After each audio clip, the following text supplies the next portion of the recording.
We're here, first order of business is a motion for a mistrial by the defense. Toward the end of the trial, after Bob's defense team admitted that he had written the cadaver note, but before Bob took the stand to explain why, Dick DeGuerin made a motion for a mistrial. We are very concerned as lawyers about Mr. Durst's continued declining health and how it affects not only his physical ability to withstand the rigors of testimony and cross-examination and continued trial. Prosecutor John Lewin argued that the defense's motion should be denied. What this is not a request for mistrial. What this really is a request for Mr. Durst to get a go-home, get-out-of-jail-free card and never be tried again. Mr. Durst had very serious cancer in 2005. He's still here. He will probably outlive us all.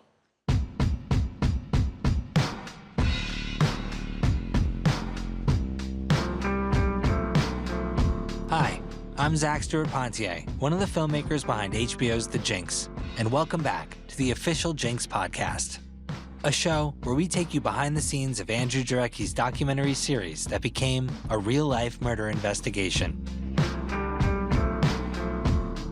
Chapter 11, Mostly the Truth, was just released on Max. In the episode, Bob takes the stand and tells a new version of the events leading up to Susan Berman's murder. Today, on the podcast, we hear more of Bob's testimony and Lewin's cross-examination. And filmmaker Andrew Jarecki and I discuss some of the many, many lies Bob told on the stand. I was certain that Bob would testify. Why? Because the whole thing for Bob is the show. You know, why did he do any of this? Why did he call me? Why did he want to be in a thing? Why did he allow us to be in his world the way that he did?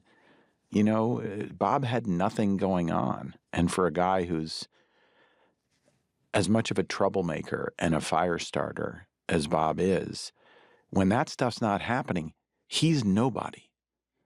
And he knows it. And it kind of kills him. Breaking news in the Jinx murder trial. Defendant Robert Durst will take the stand in his own defense. Let me just ask you this. Do you know if it was a consensus decision from the defense for Bob to take the stand? So I think in a way, nobody wanted Bob to testify, right? Bob's lawyers may not have wanted him to testify, but Andrew says that Bob was calling the shots, and lead defense attorney Dick DeGuerin knew it. Dick was just a pragmatist. He understood that there was no version of this where his client didn't testify, so that's why when I asked him in the interview, he said, well, I'm not going to get into the discussions behind the scenes. The only way I can address that is to say that we were a team. And anytime you have a team, you have discussions and sometimes disagreements. But whatever decisions were made, we all stuck by. So is there anything you can say about your thinking about Bob's testimony without getting into, private discussions or anything? Well, I'll say this as a general principle.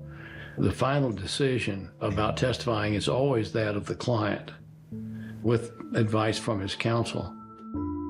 Please raise your right hand. Do you solemnly state that the testimony you may give in the cause now pending before this court shall be the truth, the whole truth, and nothing but the truth, so help you God? Yes, I do. It's pretty familiar, right? Sure, he's done it before. He felt comfortable doing it before. Do you realize you have an absolute right not to testify? I am aware of that. And Dick DeGuerin is back, his lead defense attorney, and they're going through the story. And it was really like playing the greatest hits. They start with Bob's childhood. What I remember as a little kid, whether we were playing Go Fish or Uno or Frisbee or whatever, it was always Mommy and Bobby against Daddy and Douglas. They hit the mom jumping off the roof. How old were you when your mother died? I was 7 years old when my mother died. They hit Susan Berman and Kathy and how much he loved her. So tell us from that very first moment, what was your impression of Kathy? She was pretty and she was interesting. We could talk for a long time. We stayed up most of the night just talking to one another. It felt like kind of a rehashing of his Galveston testimony meets the Jinx. What motivated you to contact Mr. Jarecki in the first place? I hated being rejected everywhere. I was rejected from co-ops in New York City, to condominiums in Houston, and in Los Angeles, I was rejected by 6 condominiums. This isn't in the show, but Bob also used his direct testimony to explain that he had done the interview for the Jinx because he felt like he was being mistreated. Lou Lackman's Los Angeles County Museum of Art. Did you try to make a donation? Yes. What happened? I got a telephone call, and this person said that they would like to keep my donation, but that I should make it anonymously. From all these things, did you feel rejection? Yes. And so what did you want to do about it? I had this idea that if I could get my correct story out there, that I would be acceptable everywhere. And then I saw Andrew Jarecki interviewed on 2 TV shows. And so did you, on your own, contact Mr. Jarecki? Yes, I said that I would like him to do my life story, and I would like him to interview me. You know now that was a mistake, don't you? That was a very, very, very big mistake. Bob's direct testimony culminated with his new story of finding Susan Berman's body, which we shortened for the doc series.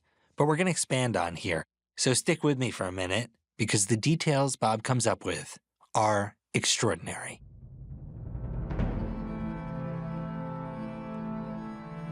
So Bob had always denied being in Los Angeles at the time of Susan Berman's murder. He claimed he had been in Northern California and stayed up there his whole trip. But they were able to put you in California. California's a big state. So now that Bob was going to admit to being in Los Angeles and writing the cadaver note, he had to explain why he had flown into Northern California and not directly into Los Angeles.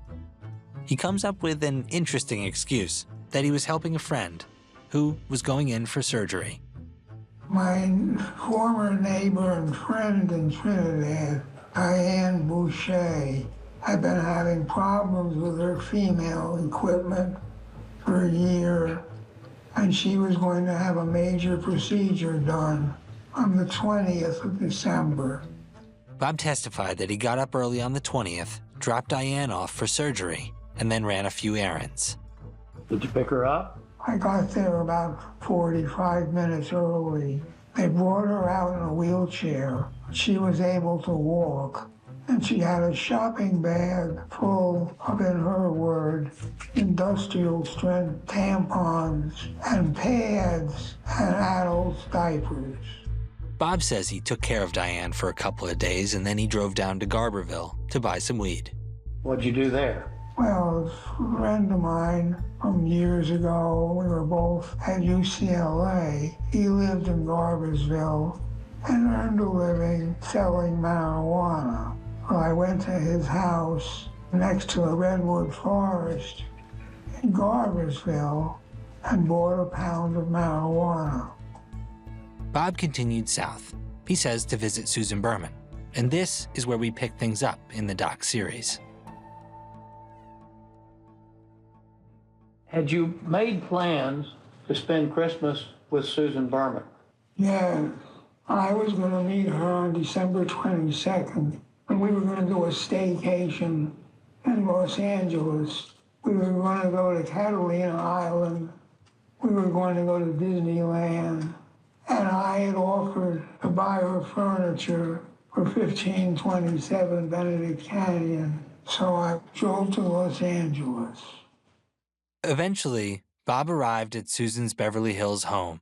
He testified that he let himself in and then made a horrific discovery. I walked down from the front door to the bedrooms. As soon as I got in front of the first bedroom, I did a double take. I saw Susan lying on the floor on her back with her feet towards the front of the house. I think about Bob in some ways the way I think about an actor. He can tap into emotional experiences and his kind of emotional memory and deliver a performance. Could you see whether she was awake or alive or? She was just lying there. So when you see him talk about finding Susan Berman, he is visibly shaken, his voice is shaking, his demeanor changes completely, and he is showing genuine sadness over Susan's murder, horror even. All right, so what did you do then? I got the idea of sending a letter to the Beverly Hills police that Susan was dead in her house. But for me, I remember when DeGuerin says, and you took out a piece of paper, right? And what did you write on it? What did you put on the envelope? Beverly Hills police. And on the inside, on the note? Cadaver. He says, cadaver. Chilling. Yeah, it was very chilling. Andrew says this was something he'd anticipated since the original interviews with Bob. And I remember talking to him a couple times about this and saying, I can imagine a circumstance in which you might have found Susan Berman's body, but were not the one who killed her. Now, I was really stretching the limits of possibility by saying that to him, but I thought if he bites on this, he'll have to at some point say, I was in the room with the dead body. And that's going to make it much, much harder for him. And it was something John Lewin had asked Bob when he was first arrested in New Orleans. You did not just find Susan's body and somebody else killed her. I did not find Susan's body. Okay. Now on the stand, Bob says that's pretty much exactly what did happen. Did you lie about it for years? Yes. Why? Because it's a very difficult thing to believe. I mean, I have difficulty believing it myself that I would write the letter and have not killed Susan Berman.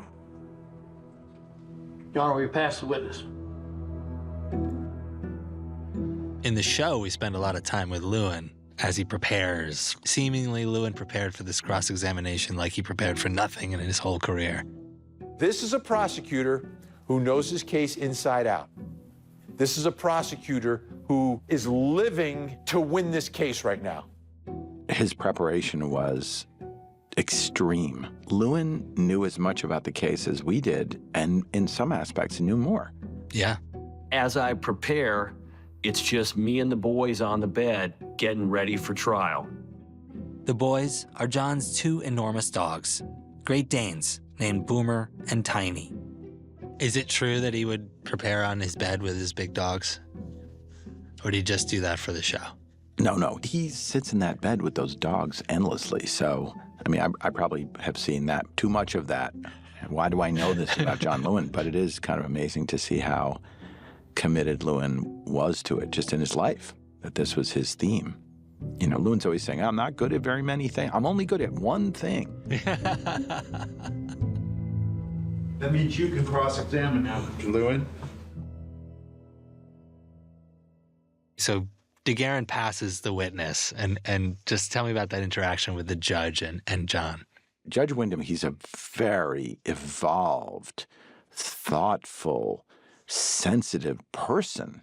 You know, he's exactly the judge you would want if you were accused of a crime. He's this very Zen guy, and so rather than using a gavel, he has this chime, and it's like a Eastern, beautiful, bell-like sound, and it's got a little mallet, And so when things get hairy in the courtroom, he'll hit the chime, or if he just thinks people need to relax, he'll hit the chime. And so similarly, when Lewin is sitting there getting ready to cross-examine, you could just tell there's like, steam coming off the top of his head. He's been listening to Bob lie and manipulate for days. And so you see Lewin just like bursts out of his seat, gets up there, slides into the chair, and you hear Wyndham like quietly say to him, breathe. Breathe. What's that? I'm having you breathe. I'm good. Okay. No. Okay. Just get orient yourself just to your space. Lewin slides in, he bumps into everybody. And that's why Wyndham's like, take a moment. Oh, I'm sorry. That's okay. Orient yourself to your space. It's great. Yeah. Everybody ready? You may commence your cross-examination of the witness, Mr. Lewin. So the first question he asks is how Bob would like to be referred to. Do you want me to call you Bob? Do you want me to call you Mr. Durst? What would you prefer? How about sir? And then Bob says, how about sir? Right out of the gate. It's strong. It's a strong start. Yeah. Mr. Durst is off to a strong start. You kind of get the idea, like, okay, this is gonna be a tango. And then he starts taking Bob through his lies. And a lot of this is in the doc series when Lewin confronts him about the invention of Uno and the Frisbee. Your mom died in 1950, is that correct? Correct. Mr. Durst, if I were to tell you that the Frisbee was not invented until 1957, 7 years after your mom died, what would be your response? I don't know. Would it surprise you to find out that the game of Uno was not invented until 1971? It would surprise me, yes. Eventually, Lewin questions Bob's story that in December of 2000, he was in Northern California caring for his friend Diane. And can you explain what exactly was this surgery she was having? It was a procedure. I assume it had to do with her ovary. Mr. Durst, you mentioned that Diane Boucher, that your words were, she had, quote, industrial strength tampons. Do you recall saying that? She said she had industrial strength tampons, pads, and adult diapers. What does industrial strength tampons even mean? I would not know. I don't use tampons. You're saying, though, Mr. Durst, it was a 3 to 4 hour procedure, and you're saying that when you picked her up 8 hours later, she is still drugged out and has to be helped to the car, correct? She's druggy. So this drugged out woman who's just had surgery, who you're having to get assistance in the car, so you take her inside, do you cook her dinner? She makes dinner. Does that sound credible to you? Very, very, very credible to me. Unfortunately, we can't ask Diane Boucher about this. She died in 2005, which some argue is convenient for Bob's alibi. Lewin asks if there's any proof at all to back up his story. Did you attempt to get records of Diane Boucher's alleged stay at the hospital? No. Wouldn't that be something that you would have wanted to do to at least establish that she even had surgery? I have no reason to establish that she needed surgery. Well, Mr. Durst, she's your alibi, and as you pointed out, she is dead. So would you agree that even if it did not prove that the rest of your story was true, at least it would show, if you got records, that, hey, she at least had surgery? You would agree to that, right? And then Lewin moved on to Bob's weed dealer. So you went down and you bought a pound of marijuana from your old friend from college days, correct? Is that correct? Correct. You know, I noticed, Mr. Durst, when you were testifying, you didn't give a name. Why didn't you give the guy's name? Why did you just call him an old friend from college? Well, I don't want to get him in trouble. You're concerned that in 2021, he's going to get in trouble for a pound of weed that he sold 21 years ago. Is that your testimony? My testimony is I did not use his name because I did not want him to get in trouble. Well, here, you don't have a choice. What's his name? Danny Cunningham. So he says he thinks, Bob style, this is kind of a good story, that he went down to near Garberville so he could go visit somebody that he knew. Lewin is just digging in because he knows that if he just digs in on this lie, that Bob will continue to spin more details, and it's exactly what happens. I want you to tell me exactly how you would get to Danny's house. Give me the roads you would take. Where exactly does he live? Let's start with, what's his address? And where does he live? He lives off the grid. He's off the grid. So he had a farm. Tell me about this farm. Sometimes he had squash. Sometimes he had zucchini. And how big was this farm? Probably 100 acres or so. Did he live there by himself? He lived there with his wife and 3 children. They were off the grid. What does that mean? When being off the grid meant he did not have electricity and he did not have a telephone. How does he run a 100-acre farm without electricity? He explains that he's got this like 100-acre farm and they have squash and things like that. And so now we're having to believe that there's a guy who's got a 100-acre farm, but he doesn't have an address. So like who's delivering the fertilizer, where? Like none of it's making sense, right? How old were the kids? The last time I saw them, I think the oldest was 12 and the youngest was 5. And then the guy's got these kids and he starts describing, like fantasizing about this whole person that he knew. So the kids weren't in school? They were doing homeschooling. Oh, they're off the grid. They did homeschooling. Okay. And then Lewin asks him, like, how do you get there to this guy's place? You would take the road from 101 and you would get off where you should get off and go north about half a mile, and that would be Danny Cunningham's farm. So, Mr. Durst, would you agree that telling me you would get off at, quote, the road where you're supposed to get off is not a description that anyone could ever find? Would you agree? Sure. What's the road? I don't know the name of the road. And Bob's got nothing. It's a disaster. Lewin's asking all these detailed questions to try to catch Bob in more lies, and Bob is kind of flailing.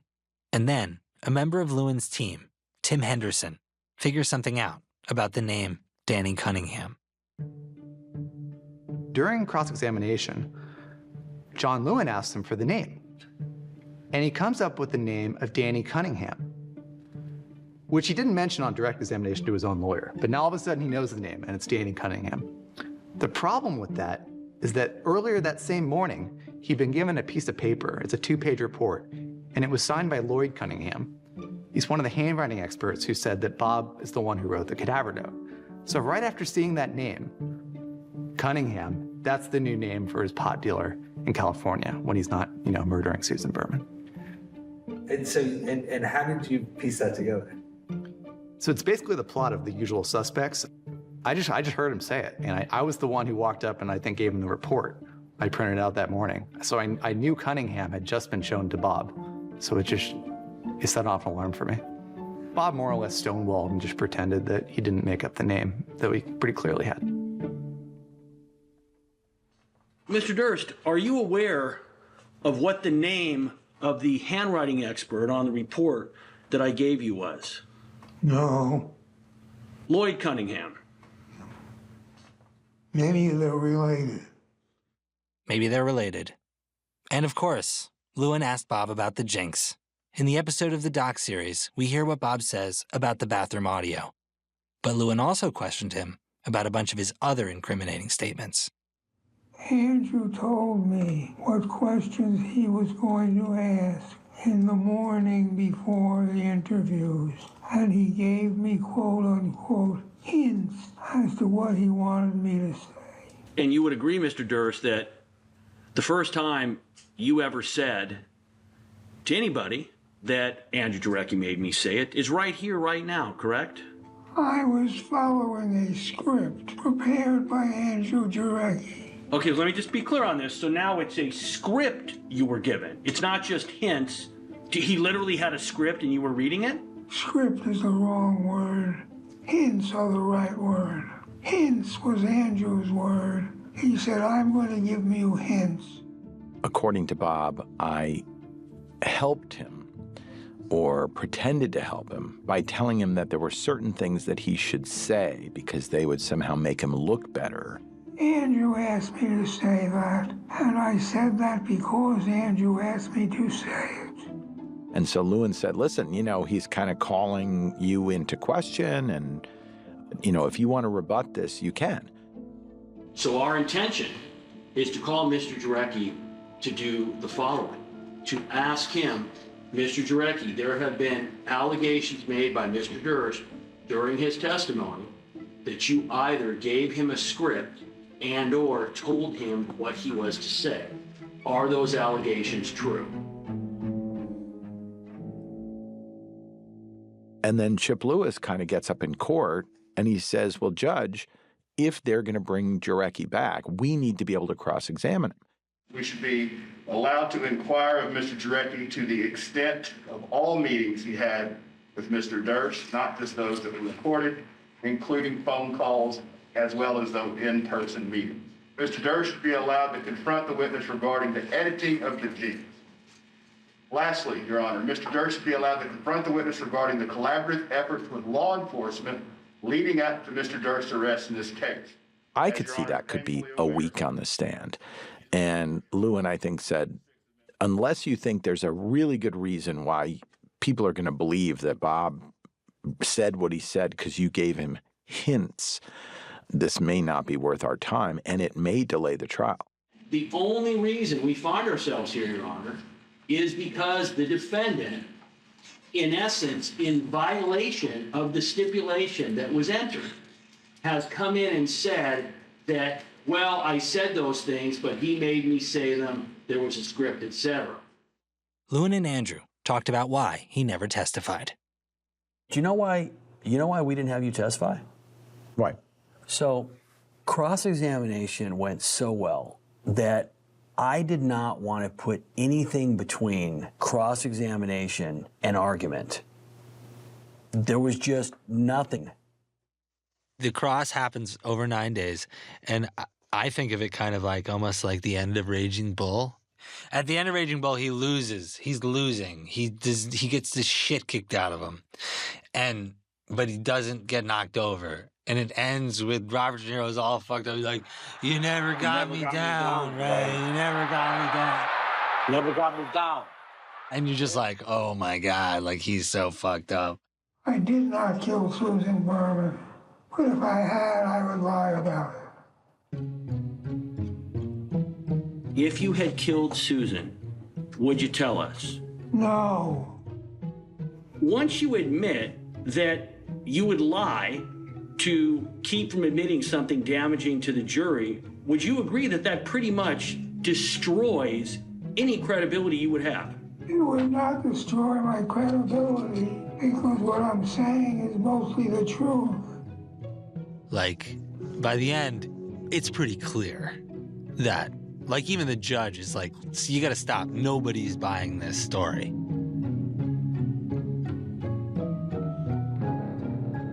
Ladies and gentlemen of the jury, you're now committed to the custody of our bailiff to retire and deliberate upon your verdict. The case went to the jury on September 14th, 2021. Ladies and gentlemen, when you go to the jury room, the first thing you should do is choose a foreperson. So a group of jurors asked me ahead of time if I would mind being the foreperson. This is Carmen Klateca. We started out with just a baseline vote, and we got 10 guilty, 2 undecided. There were so many details. Parsing which evidence was most relevant. I think they both wanted a sense of thoroughness, and they were just sort of reminding us that by their choice of vote. So, we would come up with, the key points. Do we think that, he murdered Susan Berman? Do we think that, he lied under oath about Morris Black? Was he really responsible for, his wife's disappearance? So we would go over each one and, discuss it. I do feel at the end of our deliberations that we got to the truth. Only 8 hours later, the jury had reached a verdict. Andrew and I reminisced about how we captured it. I remember feeling that it was important that we experience the verdict with some of the people in the story. So that meant being there with the McCormick family when they were watching and waiting for the verdict. It meant being there with Nick Chavin and Terry, Bob's ostensibly best friend, and his wife, waiting for the verdict, and then just watching it in real time with them. See, we had actually 3 crews shooting, which is kind of incredible that we were able to do that. It was a Friday night. We heard that it was coming in. You got a tip. We had somebody at the courthouse. Charlotte was with the McCormicks, and you were with Chavin. Yep. I was nervous about it. I didn't think there was any guarantee that Bob was going to get convicted. It doesn't feel real because the anticipation's been so endless. And for Jim McCormick, it's been 40 years of this suspense. And has the jury reached a verdict? Yes, we have. We, the jury, in the above entitled action, find the defendant, Robert Durst, guilty of the crime of first-degree murder of Susan Berman.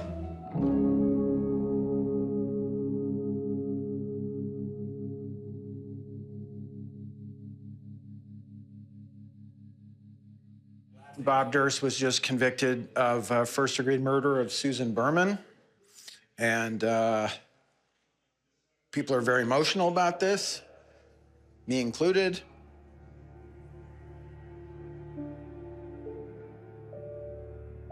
You have a bit of a moment when you say this is emotional. Like, what were you feeling? I think it underlined how sad the whole thing was. There was no glory in it. There was no real vindication for anybody other than, certainly there was that moment with the McCormicks. But at the end of the day, it's not bringing Kathy back. It's not bringing Susan back. It's not bringing Morris Black back. And it's not really helping Bob. Bob's not going to reach some new point of understanding. Bob's not going to pay his debt to society. He's not going to decide to donate a school. He's just going to say, oh, it was unfair, it was wrong. It was a very pedestrian ending for Bob. I felt relief. I don't know why. I remember, I was like, thank goodness. Because you felt like just in the world, that the world's back on its axis. And more like we had been in such crosshairs about it. Like, I felt like we took it very seriously, that we had discovered this stuff and we had followed this whole thing and we had done everything we could not to mess it up and to stay out of the way. And then it was like, he's convicted. Yeah. Yeah. It was sad, but it was also kind of like, I don't know, it felt like a weight off of, we had lived with it at that point for so long. Yeah. No, I think that's right. I guess that's what they mean by closure in a way, but it sort of seems like it pales in comparison to the closure that, the McCormicks needed or anything like that. I mean, we were sort of observers of the whole thing.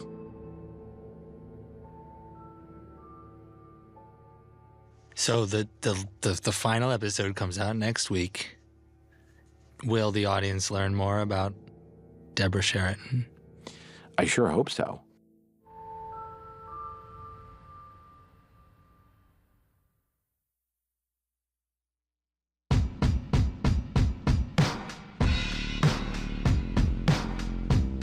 Next time on the Jinx podcast, Bob's wife Debbie tells us the answer to the question we've been dying to know. Miss Sheridan, did you watch The Jinx? I did. What did you think of it?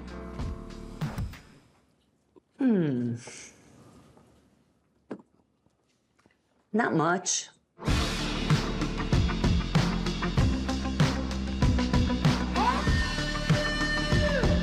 The official Jinx podcast is hosted by me, Zach Stuart-Pontier. It's produced by ZSP Media and Hit the Ground Running Films with HBO. Watch episodes of The Jinx and stream The Jinx Part 2 on Max. This episode was produced by Laura Newcomb. The rest of our team is Ethan Oberman, Ramoy Phillip, and Naomi Bronner. The supervising producer is Liz Stiles. Mixing and engineering by Sam Baer. It was recorded by Brett Tubin at Relic Room in New York City.